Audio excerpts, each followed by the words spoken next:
ይሹርን ሆይ በሰማያት ላይ ለረድኤት በደመናትም ላይ በታላቅነት እንደሚሄድ እንደ እግዚአብሔር ያለ ማንም የለም። መኖሪያ የዘላለም አምላክ እግዚአብሔር ነው። ትላንትና ከእስራኤል ሰዎች ጋር ከበሮ አንስቶ መዝሙር የዘመረው በገና የተረተረው ግጥምና ዜማ የሰራው ትላንትና ታምራት አይቶ ነው።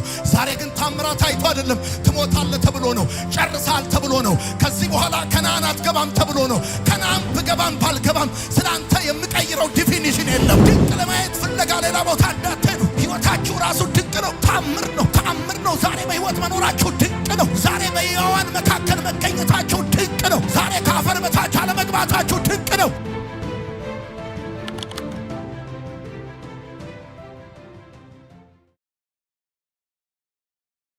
ሙሴ 120 ዓመት ኖሯል። 40 ዓመቱን በፈርዖን ቤተ መንግስት፣ 40 ዓመቱን በዮቶር ቤተ መቅደስ፣ 40 ዓመቱን በምድረ በዳ የሚያውቀውን እግዚአብሔርን ከልጅነቱ ጀምሮ እስከዚህ ዕድሜ ድረስ በደንብ ተጠግቶ የሚያውቀውን ያየውን ክብር ያየውን ማንነት ነው የሚናገረው። እንደነገርኳችሁ 120 ዓመቱ ነው። በመጨረሻዎቹ እስራኤልን ከመሰናበቱ የመጨረሻ ንግግር ነው ይሄ ንግግሩ ማለት ይቻላል። ምክንያቱም ከዚህ በኋላ እንደሚሞት ተነግሮት የስንብት ንግግር የኑዛዜ ንግግር የተናገረ በት ክፍል ነው።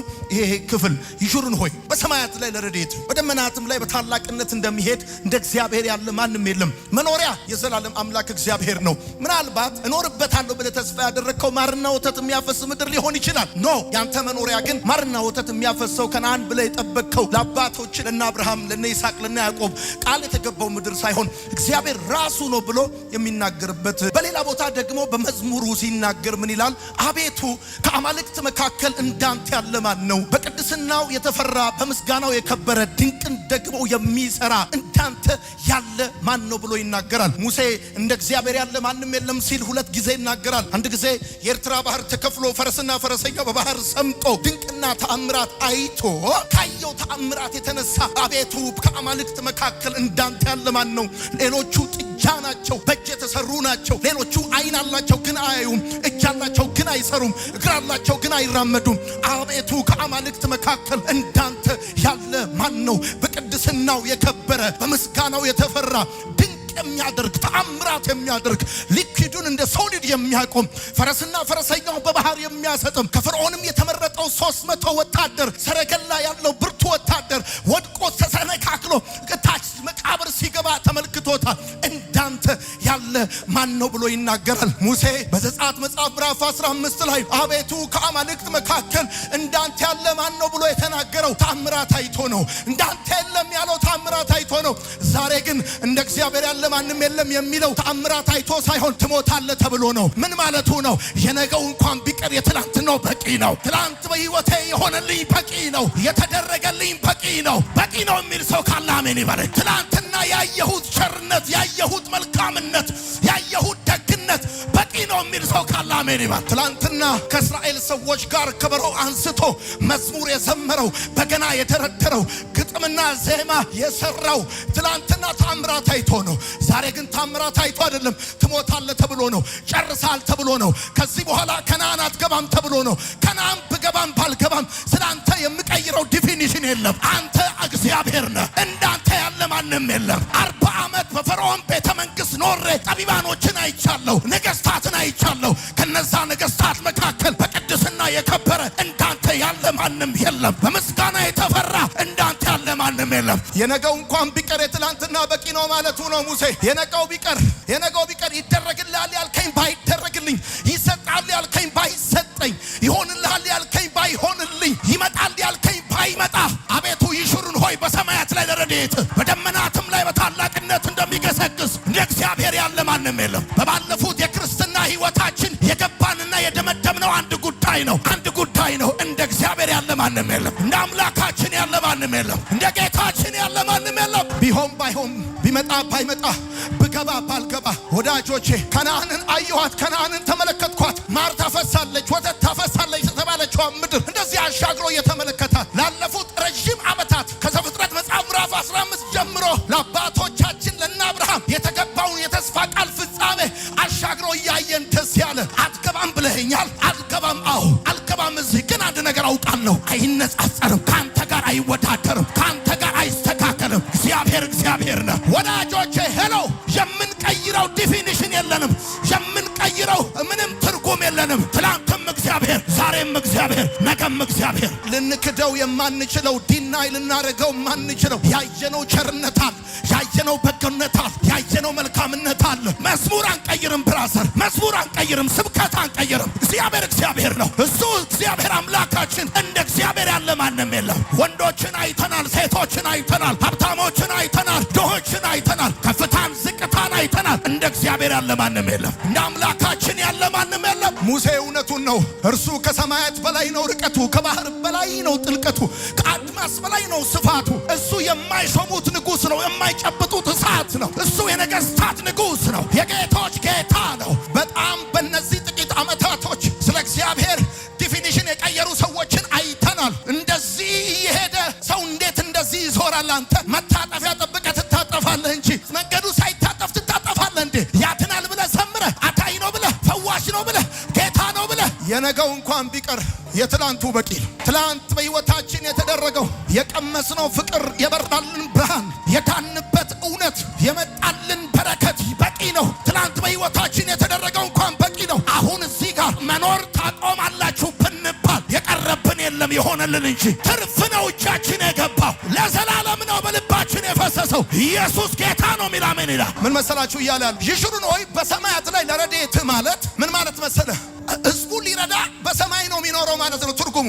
ይሽሩን ሆይ በሰማያት ላይ ለረድኤት ማለት አንተን ሊረዳ፣ አንተን ሊንከባከብ፣ አንተን ሊከታተል፣ አንተን ሊያግዝ። አዲሱ ትርጉሙ የሚለው እንደዚህ ነው። ይሽሩን ሆይ በሰማያት ላይ ለረድኤት የሚለውን ሐሳብ የሚናገረው እስራኤልን ሊረዳ በሰማያት ላይ እንደሚገሰግስ፣ በደመናት ላይ እንደሚገሰግስ፣ በደመናት ላይ እንደሚገሰግስ ምን ሊያደርግ ሊረዳክ እንደሚገሰግስ እንደ እግዚአብሔር ያለ ማንም የለም። የትርጉሙ ሐሳብ የሚለው እንደዚህ ነው። በሰማያት የሚኖረው ከአንተ ሊርቅ ፈልጎ ሳይሆን አንተ ሊረዳ ፈልጎ ነው። በባለፉት አጭር የክርስትና የህይወት ቆይታችን የመጣም የሄደም አለ፣ ያጣነውም ያገኘነውም አለ፣ መውጣትም መውረድም አለ። ብዙ ነገሮች በህይወታችን አልፈዋል። ነገር ግን አንድ ነገር ብለን መደምደም እንችላለን። የሄደውም የሄደው፣ የመጣውም ቢመጣ፣ የተበላሸውም ቢበላሽ፣ የወደቀውም ቢወድቅ፣ ነገሮች እንደጠበቅናቸውም ባይሆኑ ግን አንድ ነገር እናውቃለን። እንዴትም እንጨርስ፣ እንዴትም እንደ እግዚአብሔር ያለ ማንም የለም። ጠላቶቹን የሚወድ እንደ እግዚአብሔር ያለ ማንም የለም። አሁን ይሄን ስትናገር ይኸውልህ መንፈሳዊ አቅም እንደገና ይገነባል። የተወሰደብህ ትንቢት መንፈስ ይመለስልሃል። የመዝሙር መንፈስ በአንተ ላይ ይፈሳል። በሰባት ምክንያት ነው ሙሴ እንደ እግዚአብሔር ያለ ማንም የለም የሚለው። የመጀመሪያው ሙሴ እንደ እግዚአብሔር ያለ ማንም የለም የሚልበት ምክንያት የተጣለን የሚያነሳ እንደ እግዚአብሔር ስለሌለ ነው። የተጣለን የሚያነሳ ሙሴ ታስታውሳላችሁ፣ በተወለደበት ዘመን ሙሴ በባህር ላይ የተጣለ ልጅ ነበረ። በባህር ላይ የተጣለ በቅርጮ ተደርጎ እናቱ የጣለችው 6 ወር ሞክራ ያቃታት፣ ከዛም አሳልፋ ለህይወቷ ከመስጋቷ የተነሳ በባህር ላይ የጣለችው ሕፃን ልጅ ነበረ። አብረውት የተወለዱ ሕፃናት እየታነቁ ተገለዋል፣ ታርደዋል፣ ደማቸው ፈሶ ቀርተዋል። እሱን ግን ከተጣለበት አንስቶ በገዳዮቹ አሳድጎ እግዚአብሔር አምላክ የእዛ በቤተ መንግስት አሳድጎታል። ወዳጆቼ እንደ እግዚአብሔር ያለ ማንም የለም ብለን ስንል የተጣለን የሚያነሳ ማለታችን ነው። የተጣለን የሚያነሳ፣ የተበላሸን የሚያስተካክል፣ አገር የጣለውን፣ ቤተሰብ የጣለውን፣ ትምህርት ቤት የጣለውን፣ ፖለቲካ የጣለውን፣ አትረባም አጠቅምም የተባለውን፣ ተስፋ የሌለውን ከአፈር ከትቢያ ከስርቻ አንስቶ ለወግ ለማዕረግ የሚያበቃ ከተጣለበት አንስቶ የ600,000 ህዝብ መሪ አደረገው። የተጣለን የሚያነሳ እንደ እግዚአብሔር ያለ ማንም የለም የሚል አሜን ይበል። ለእኛም እንደዚህ ነው። የዛሬ 16፣ 17፣ 20 ዓመት የዛሬ 10 ዓመት ማንም የማይፈልገን ለጓደኝነት የማንፈለግ እዚህ ግቡ የማንባል ተራ ሰዎች ነበር። ከተጣልንበት አንስቶ ከቆሻሻ ስር ጠርቶ ከጨለማ ጠርቶ ህይወትን የሰጠን ታሪካችንን የቀየረ ቆሻሻችንን ያጠበ እንደ እግዚአብሔር ያለ ማንም የለም። ዛሬ ሰው ተጠግቶናል። ዛሬ በሰው መካከል ተገኝተናል። መዓዛችን ተቀይሯል። ስማችን ይታወቃል። ይሄ ሁሉ የሆነው ለምንድን ነው ካላችሁ ከተጣልንበት ከተተውንበት አንስቶ ቆሻሻችንን አራግፎ ሰው ስላደረገን ነው። የተጣልን የሚያነሳ እንደ እግዚአብሔር ማን አለ? አንተ የወደቀ ላይ የሚፈርድ እንጂ የወደቀን የሚያነሳ እንደ እግዚአብሔር ያለ ሌላ አናውቅም። መጽሐፍ እንደሚናገር ዳዊት ሲናገር ስለ ዮናታን ስል ቸርነት ማደርግለት አንድ ሰው ከሳኦል ቤት ይገኛል አለ። ሲፈለግ የተገኘው ሜምፊቦስቴ ነው። ሽባው ሜምፊቦስቴ በቆሻሻ መጣያ በሎዶባር ተጥሎ ነበር የተገኘው እና ዳዊት ያለው እንደዚህ ነው፣ የእግዚአብሔርን ቸርነት ማደርግለታል። ምክንያቱም ዳዊት የእግዚአብሔርን ቸርነት ያውቀዋል። ከተረሳበት ከተጣለበት ከበግረኝነት አምጥቶ ቅባት ቀብቶ ንጉሥ ያደረገው የሰው ደግነት ሳይሆን የእግዚአብሔር ቸርነት እንደሆነ ያውቃል። ዛሬም ያ የእግዚአብሔር ቸርነት ከሰው ቁመት፣ ከሰው ሁኔታ፣ ከሰው ትናንትና እንደማይነሳ ስላወቀ አንድ ሰው የእግዚአብሔርን ቸርነት ምሕረትም አደርግለታል። ሜምፊቦስቴ ከቆሻሻ መጣያ ተነሳ፣ በሰረገላ ላይ ተቀመጠ፣ ከንጉሥ ማዕድ በላ። እንደዚህ አለ፣ የሞተ ውሻ ወደምመስል ወደ እኔ እንዴት ተመለከትካል? ይሄንን ራሱን ሲጠራ የሞተ ውሻ ብሎ የሚጠራን ሜምፊቦስቴ ከንጉሥ ማዕድ እንዲበላ ያደረገው ርስት ያስመለሰለት የእግዚአብሔር ቸርነት ነው። ዛሬም ለኔና ለናንተ ጨለማችንን ያበራ፣ ቆሻሻችንን ያራገፈ፣ ቀንበራችንን የሰበረ፣ ዕዳችንን የከፈለ እንደ እግዚአብሔር ማንም የለም። ድካምን ሲያገኙ በድካም አድቫንቴጅ ይጠቀማል። የሰው ስህተትን እንደ መልካም አጋጣሚ ይጠቀመዋል። የሰው ድክመትን፣ የሰው ስህተትን፣ የሰው ውድቀትን ተጠቅመው ስማቸውን ይገነባዋል። ማን አለ እንደ እግዚአብሔር? ማን አለ? የት አለ? ወዴት አለ? እንደ አምላካችን ማን አለ? እንደዚህ ያለ ሙሴ ሲናገር አቤቱ አለ፣ ከአማልክት መካከል እንዳንተ ያለ ማን ነው አለ። በቅድስናው የከበራል፣ በምስጋናው የተፈራ ድንቅን ደግሞ የሚያደርጋ ያለው። ድንቅ ለማየት ፍለጋ ሌላ ቦታ እንዳትሄዱ። ህይወታችሁ ራሱ ድንቅ ነው። ተአምር ነው። ተአምር ነው። ዛሬ በህይወት መኖራችሁ ድንቅ ነው። ዛሬ በሕያዋን መካከል መገኘታችሁ ድንቅ ነው። ዛሬ ከአፈር በታች አለመግባታችሁ ድንቅ ነው። ስላገኘን ነው የፈለጉን፣ ስለያዘን ነው የተጠጉን፣ ስላየን ነው ስማችንን የጠሩት። የተጣለን የሚያነሳ ያውቃል፣ በደንብ ነው የሚያውቀው። አብረውት የተወለዱ ህፃናት እየታነቁ ሞተው፣ አብረውት የተወለዱ ህፃናት ታርደዋል። ይገርማል። ከተጣለበት ተነስቶ ራሱን መከላከል በማይችልበት ጊዜ በዛ ሁኔታ ውስጥ ስለ ራሱ ምንም መናገር በማይችልበት ቅርጮ ውስጥ ተጥሎ ሳለ በገዳዮቹ ቤት ያሳደገው ማን ነው? ያሳደጋችሁ ማን ነው? እድሜ የጨመረላችሁ ማን ነው? ማን ነው? ምዕራፋችሁን የቀጠለ ማን ነው? ማን ነው? ማን ነው? ማን ነው? ከምትሞቱበት በሽታ የታደጋችሁ ማን ነው?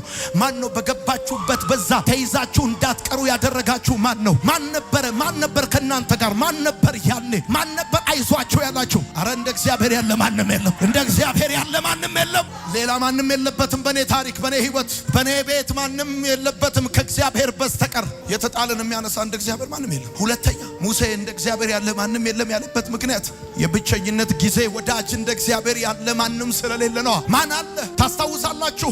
ከፈርዖን ቤተ መንግስት ወደ ምድረ በዳ በሸሸ ጊዜ የሚያየውም የሚሰማውም ባጣ በዛ ጊዜ የተጠጋው አብሮት የነበረ ያገዘው የብቸኝነት ጊዜ ወዳጁ እግዚአብሔር ነው። ሙሴ የነገው እንኳን ቢቀር የትናንትናው በቂ እንደሆነ ሲያስታውስ እንደ እግዚአብሔር ያለ ማንም የለም። ይሽሩን ሆይ፣ ሐዋሳ ሆይ፣ ኢትዮጵያ ሆይ፣ አዲስ አበባ ሆይ እንደ እግዚአብሔር ያለ ማንም የለም። እንዴት የብቸኝነት ጊዜ ወዳጅ! በዚህ ዘመን እኮ ታውቃለህ፣ ካለ ላጥ ነው፣ ከሌለ ለጥ ነው። ሰዎች ቀጥ ነው የሚሉት ስታጣ፣ ቢኖርህ ባይኖርህ፣ ብታገኝ ባታገኝ፣ ብትከበብ ባትከበብ። ለዛውም ይገርምሃል፣ በኖረ ጊዜ ከነበረው በላይ ባጣ ጊዜ የሚጠጋ እውነተኛ ወዳጅ፣ የብቸኝነት ጊዜ ወዳጅ እንደ እግዚአብሔር ያለ ማንም የለም የሚል አሜን ይበል። ሳይንስ ስለ ብቸኝነት ሲናገር እንደዚህ ይላል። ልብ ድካም ያስይዛል፣ ደም ግፊት ያስይዛል፣ የአይምሮ ፍጥነት ይቀንሳል፣ ለድባቴ ለዲፕሬሽን ምክንያት ሊሆን ይችላል ይላል። እንደውም እንደዚህ ይላል፣ 15 ሲጃራ በቀን ከማጨስ ጋር እኩል ነው ይላል። በጣም ይገርማል። እኛ ግን በብቸኝነት ወራታችን ፈጥነናል። ዲፕሬሽን አልያዘንም፣ ደም ግፊታችን አልጨመረም። እንደውም ይገርማችኋል፣ ብዙ ሰዎች የሚመስላቸው ሰዎች ስለተከበብን በሰዎች መካከል ስላለን ብቸኛ ይሆን አይመስላቸውም። ይገርማል። ብቸኝነትስ ይገርማል፣ የልብህን ሰው ማጣት ነው። የልብህን ሰው ማጣት ነው ብቸኝነት ማለት እንጂ በገበያ መካከል አለመሆን ማለት አይደለም። በሰው መካከል ያለ ሰው፣ በጓደኛ መካከል ያለ ጓደኛ የኖርንባቸው፣ ሚስ አንደርስታንድ የተደረግንባቸው፣ የልብ ወዳጅ ያጣንባቸው ጊዜያቶች ብዙ ናቸው እና በብቸኝነት ውስጥ በዲፕሬሽን አልተያዝንም። አይምሯችን ፍጥነቱ አልቀነሰም። ይገርማል። እንደውም በጣም ሻርፕነን። በጣም ይገርማል። ይሄን ሁሉ ያደረገ የብቸኝነት ጊዜ ወዳጅ እግዚአብሔር ነው። ነው እንዳለፍንበት የብቸኝነት የህይወት ምዕራፍ ቢሆን ኖሮ ጨልለን ሰንደል በለኮስን ነበር። እናንተም ይገባችሁ፣ ብቸኝነት ያለ ሰው መሆን ከሆነ ተሳስታችኋል። በሰው መካከል ያለ ሰው መሆን አለ። በጓደኛ መካከል ያለ ጓደኛ፣ በዘመድ መካከል የልብ ሰው ማጣት ነው ብቸኝነት። ሄሎ የሚያየውም የሚሰማውም በሌለበት እግዚአብሔር ሲያየውም ሲሰማውም ሲጠጋውም ያውቃል። በምድረ በዳ በጎች እየጠበቀ ጭው ባለ በረሃ ሰው ሞቱን በተመኘ በዛ ጊዜ፣ ተስፋ በቆረጠ በዛ ጊዜ ተጠግቶ ያጽናናው ያበረታው እንደ እግዚአብሔር ያለ ማንም የለም። ሶስተኛ በሰልፍ ጊዜ እንደ እግዚአብሔር ያለ ማንም የለም። ማንም የለም። ታውቃላችሁ፣ ሙሴ እግዚአብሔር ሲዋጋለት በደንብ ያውቀዋል። የሚያውቀውን እግዚአብሔር ነው የሚያስተዋውቀው። ከንጉሥ ጋር ተዋግቶለታል፣ ከኃይለኛ ጋር ከጉልበተኛ ጋር ተዋግቶለታል። ይገርማል። እግዚአብሔር ሲዋጋለት በደንብ ፈርዖንን ከነሰራዊቱ ሲመታለት አይቷል። በሰልፍ ጊዜ እንደ እግዚአብሔር ያለ ማን አለ? ወዳጆቼ፣ ሰልፉን ስትገቡ ሰዎች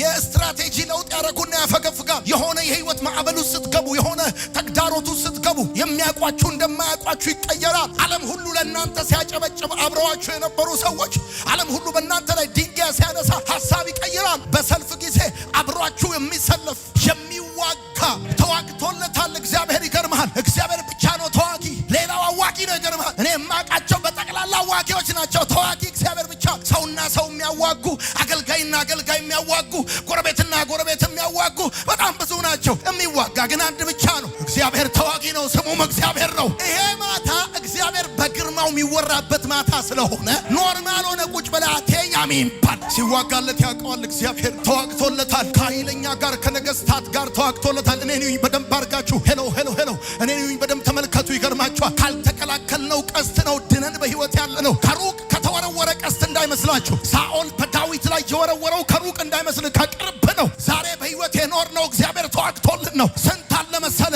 ስርማሽ ቅጠል በጣሽ ፎቶም ይዘቀዝቅ ጨዋትና ማታ በመቃብር አፈር የሚደግም ይሞት ይገልበጥ ይፈር ልጆቹ ይበተኑ ብሎ የሚደግም ስንት አለ መሰለ። እኛ ተኝተናል፣ እግዚአብሔር ግን መልአኩን በእኛ ዙሪያ አሰማርቶልናል። እግዚአብሔር ተዋጊ ነው፣ ስሙም እግዚአብሔር ነው። በሰላም ወጥተን የገባ ነው ተዋግቶልን ነው። ይገርማል፣ ጠላቶቻችንን አሳፍሯቸው ነው። ይገርማል፣ እንደ አመድ በትኗቸው ነው። ይገርማል፣ እንደ አመድ በትኗቸው፣ እንደ ገለባ በትኗቸው። ዘንድሮማ ይገርማል፣ መተተኛና ሟርተኛ ገበያው ብዙ ነው አለ። ማህበራዊ ሚዲያ ላይ ድግምት ከፈለክ ደውለ በ8,000 ብር ታስደግማል። ስማቸውን ጠርተ እንትናና እንትና ብለ እና የሆነ ስም ትልክላቸዋል፣ ይደግሙላል። ይገርማል፣ አንተ በህይወት ቆመ መሄድ ይገርማል። እንደዚህ መንቀሳቀስ ድግምት ቢዝነስ በሆነበት በዚህ አገር አንተ ወጥተ መግባት ተአምር ነው። ይገርማል፣ ስንት በጀት ስንት ኢኮኖሚ ስንት ነገር ተመድቦም ነበር መሰለ። እግዚአብሔር ግን እንደ ኩይሳ በተናቸው፣ እንደ አመት በተናቸው። ዘንድሮ ነግሬሃለሁ፣ እግዚአብሔር ተዋጊ ነው፣ ጠላቶች ይበተናሉ። ድገምና አሜን በል። ሲድራቅ ሚሳቅ አብደናጎም በእሳት ውስጥ በተጣሉ በዛን ጊዜ እሳቱ ሲነድ ዝም፣ አዋጅ ሲወጣ ዝም፣ ሲያዙ ዝም ያለው እግዚአብሔር ትቷቸው ሊገላቸው ሊያጠፋቸው አይደለም። ይገርማል፣ በእሳት ውስጥ በተጣሉ በዛን ጊዜ የእሳቱን ኃይል ያዘው እና እሳቱ ለድምቀት በቂ ነው፣ ለዲም ላይት ያስፈልጋል። ይገርማል፣ በእሳት ውስጥ ወቅት ታረጋለህ። እግዚአብሔር ሲዋጋልህ ለሞት የተደገሰ ለልደት ሻማ ይሆናል። ጩና በደንብ አርጋ አሜን በል። ለሞት የተለኮሰ እሳት ለልደት ሻማ ይሆናል። እግዚአብሔር ተዋጊ ነው የሚል አሜን ይባል። መጽሐፍ ሲናገር እንደዚህ ነው፣ በጠላታችሁ ላይ ድብደባ ታዟል። ይሄም ድብደባ አለ በከበሮና በመስንቆ ነው። በጠላትህ ላይ ልክ ለበሽተኛ መድኃኒት እንደሚታዘዝለት በጠላትህ ላይ እግዚአብሔር ድብደባ አዞበታል። ይመታዋል። ይገርማል፣ ነገ ጠዋት ይመታዋል። አሜን በል። ዛሬ ማታ ይመታዋል። በረከትን ያስለቅቀዋል። ድላችሁ የሚወሰነው ከጠላታችሁ ባላችሁ ርቀት ሳይሆን ለእግዚአብሔር ባላችሁ ቅርበት ነው። ዶንት ፎርጌት ዲስ ኢዝ ጎልደን ወርድ። ይሄ መርሳት የለባችሁ። ለጠላታችሁ ባላችሁ ርቀት ሳይሆን ለእግዚአብሔር ባላችሁ ቅርበት ነው። ለዚህ ነው እግዚአብሔር የእስራኤልን ሰው ከግብፅ አውጥቶ ኤርትራ ባህር ጋር ካምፕ አድርጎ አላቸው። ድንኳን እንደኮኑ ቁጭ አረጋቸው። እግዚአብሔር ፈርዖንን አፈጥኖ አመጣላቸው። አራተኛ ሙሴ እንደ እግዚአብሔር ያለ ማንም የለም ሲል የቁርጥ ቀን ደራሽ እንደ እግዚአብሔር ያለ ማንም ስለሌለ መውጫ መንገድ ማምለጫ ቀዳዳ መፍትሄ ሊሆን የሚችል የተስፋ ጭላንጭል በጠፋ ጊዜ በሁለት ነገር አጣብቂኝ ውስጥ በገባን ጊዜ በዛን ጊዜ የቁርጥ ቀን ደራሽ ለእግዚአብሔር ማለት ነግራቸዋለሁ። ከፊት የኤርትራ ባህር ከኋላ የፈርዖን ሰረገላ በመጣ ጊዜ እስራኤላውያን የሚጠፉ መስሏቸው ነበር። ወየው ጠፋን ብለው ነበር። በግብፅ መቃብር ስለሌለ ነው ወይ ብለው ነበር። እና ሙሴ እግዚአብሔርን በደንብ አድርጎ ያውቀዋል እንዴት የቁርጥ ቀን ደራሽ እንደሆነ። የዛሬን ብቻ አውጣኝ ያላችሁ ስንት ቀን ወጣችሁ? እቺን ብቻ ብላችሁ አንድ ቀን እቺን ብቻ የዛሬን ብቻ አውጣኝ ብላችሁ እኮ አመታት ኖራችኋል። ይገርማችሁ። የዛሬን ብቻ አሾልከኝ ጌታ ሆይ እቺን ብቻ ኮሽ ሳይል የቁርጥ ቀን ደራሽ ማለት መጽሐፍ ሲናገር እንደውም እንደዚህ ይላል፣ ሕዝብ እስከሚያልፍ ድረስ ጠላቶቻቸው እንደ ድንጋይ ዝም አረካቸው። ጻጣራቅ የኛ ቤት በረከት ነው። ስማ፣ ጠላቶቻችሁ እንደ ድንጋይ ዝም ይበሉላችሁ። እንዴት ልውጣው? እንዴት ልለፈው? ይሄን ጉዳይ እንዴት ባልፈው ነው ጥሩ? አማካሪ እየፈለጋችሁ ያላችሁ ሰዎች፣ የሚያሾልከኝ ማን ነው ያላችሁ ሰዎች፣ እግዚአብሔር እንደዚህ ይላችኋል፣ እኔ ከአጣብቂኝ ውስጥ አወጣችኋለሁ፣ እኔ ከሚባላው ውስጥ አወጣችኋለሁ። አምስተኛ በምድረ በዳ መጋቢ እንደ እግዚአብሔር ያለ ማንም ስለሌለ ነው። ማናል ብራዘር የደመና ጥላ ዘርግቶ ያለ በሬ ጥሬ ስጋ እያበላው ከአለቱ ውሃ እያጠጣው እግዚአብሔር አምላክ እስራኤልን በምድረ በዳ በተጓዙባቸው አመታቶች በጠቅላላ በደንብ አድርገህ ስማኝ፣ የደመና ጥላ እየዘረጋ ያለ በሬ ጥሬ ስጋ እያበላቸው ከአለቱ ውሃ እያጠጣቸው፣ ይገርማል፣ ጫማቸው ቁመቱ እያደገ ልብሳቸው ፕሮቫይድ እያደረጋቸው የሰማይን መስኮት እየከፈተ እንደ እግዚአብሔር ያለ ማን አለ በምድረ በዳ መጋቢ? አንቺ በምድረ በዳ መካከል የለመለምሽ ጽጌረዳ ሆይ እንዴት ለመለምሽ! የውሃ ወስፈሳሽ በሌለበት በዛ ውዴ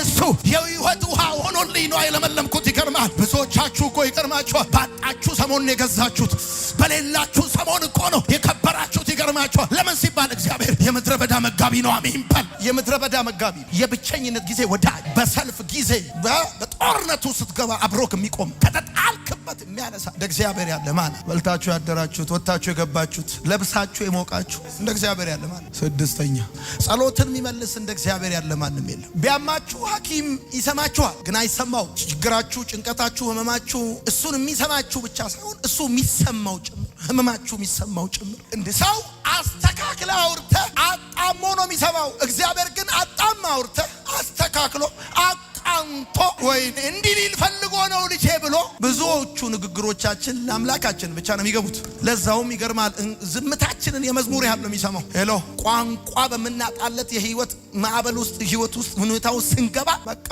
ዝም ጸጥ ጭጭ ሁሉ ነገሩ ጭጭ ሲል ነው ዝምታችንን የመዝሙር ያህል ነው የሚሰማ። ሰባተኛና የመጨረሻ ለልጆቹ ተከራካሪ እንደ እግዚአብሔር ያለ ማንም። ታስታውሳላችሁ አይደል? አሮንና ማርያም በሙሴ ላይ በተነሱ ጊዜ እግዚአብሔር አምላክ ማንን? ሙሴ 600,000 ሰው እኮ ነው ያቆመው። እኔ ሌላውን ነቢይ በህልም እናገራል፣ በራእይ እናገራል። ሙሴ ነው።